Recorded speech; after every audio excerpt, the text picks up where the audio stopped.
Hai semua, seiring dengan pertumbuhan kebutuhan global akan energi listrik, perhatian terhadap sumber energi bersih dan terbarukan menjadi semakin mendesak. Perubahan iklim yang semakin nyata menambah urgensi untuk mencari alternatif selain bahan bakar fosil.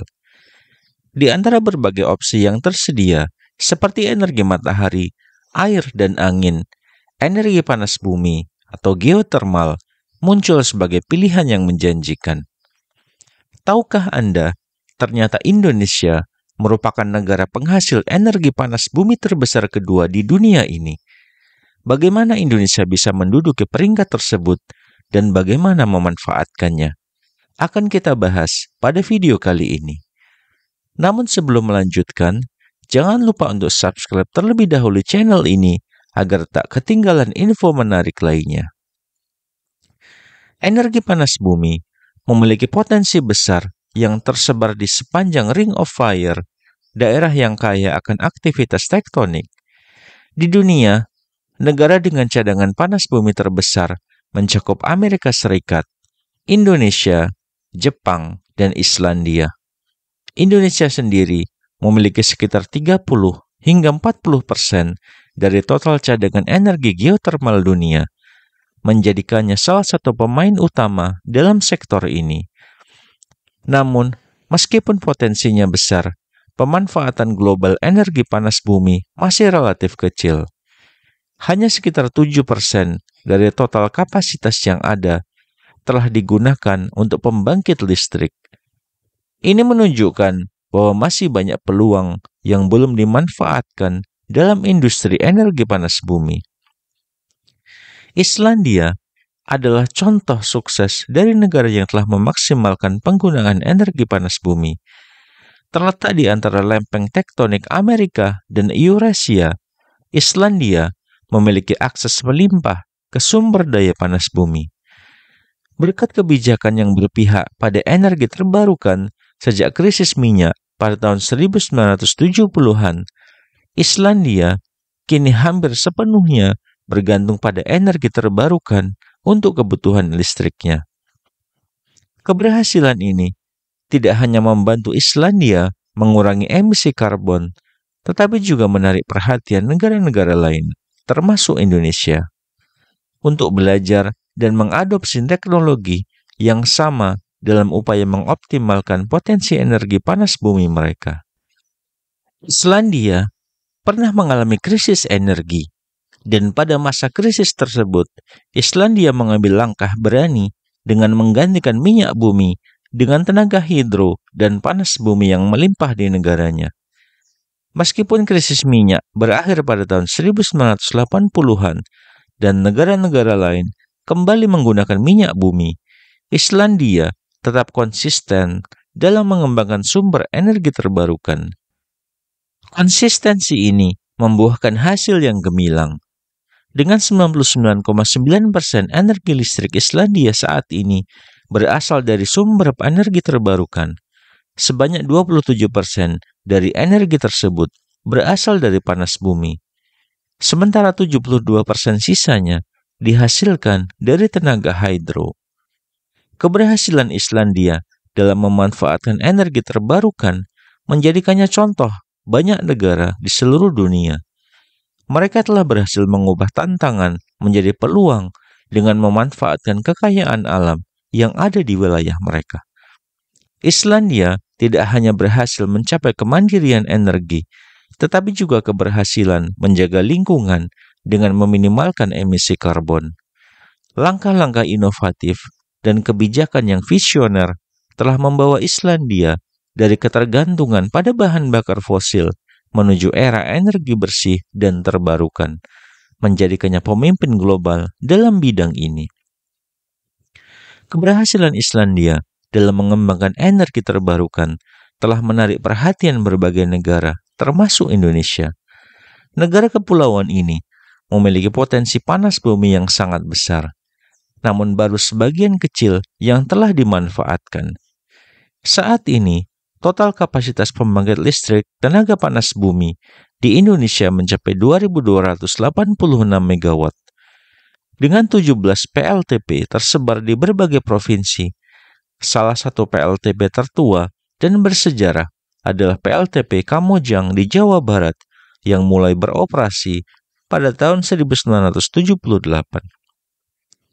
Kesuksesan Kamojang menjadi cikal bakal pengembangan energi panas bumi di Indonesia.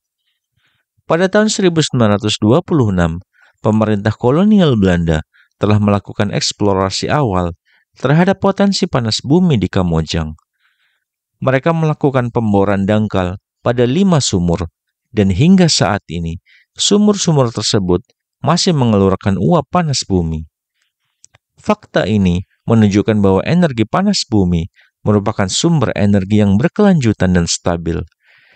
Proses pemanfaatan energi panas bumi untuk pembangkit listrik umumnya dimulai dengan mengevaluasi sumber panas bumi di suatu daerah.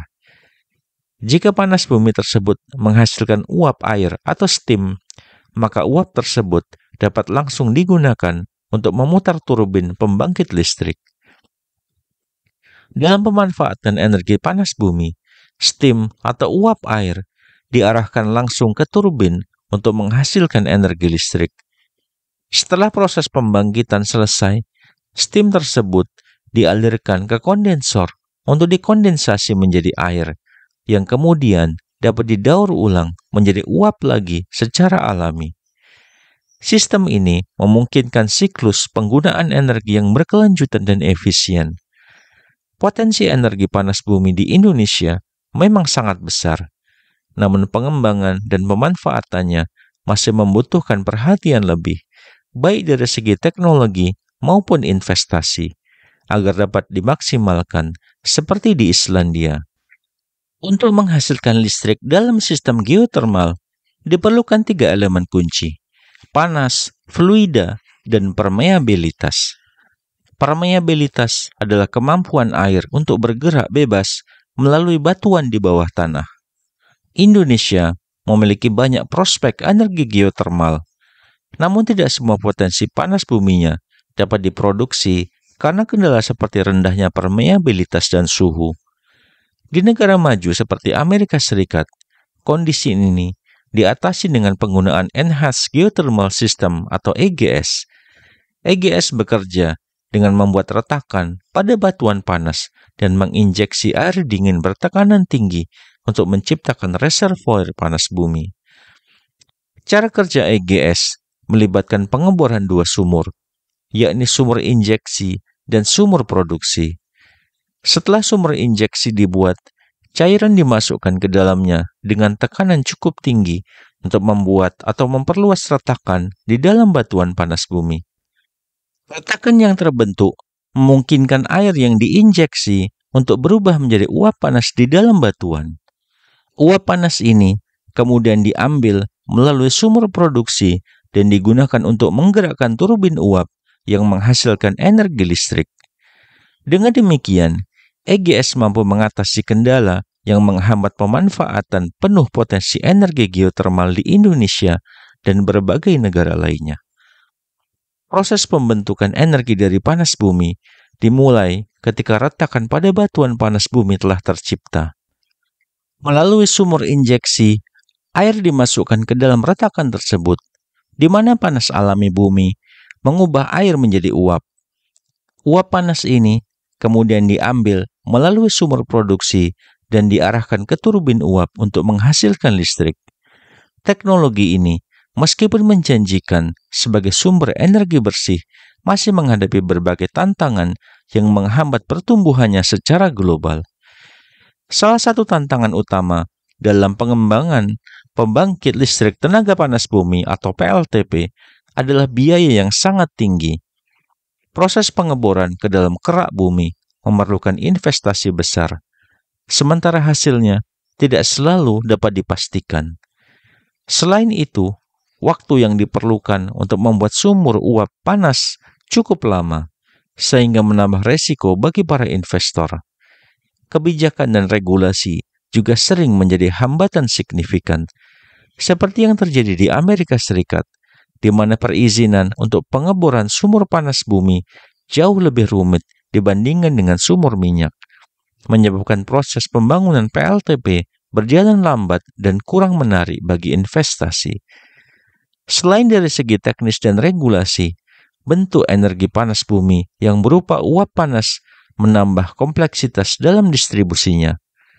Tidak seperti minyak atau batu bara yang dapat dengan mudah dikirim ke berbagai lokasi, uap panas bumi memerlukan infrastruktur khusus untuk pemanfaatannya dan sulit untuk diekspor ataupun diimpor.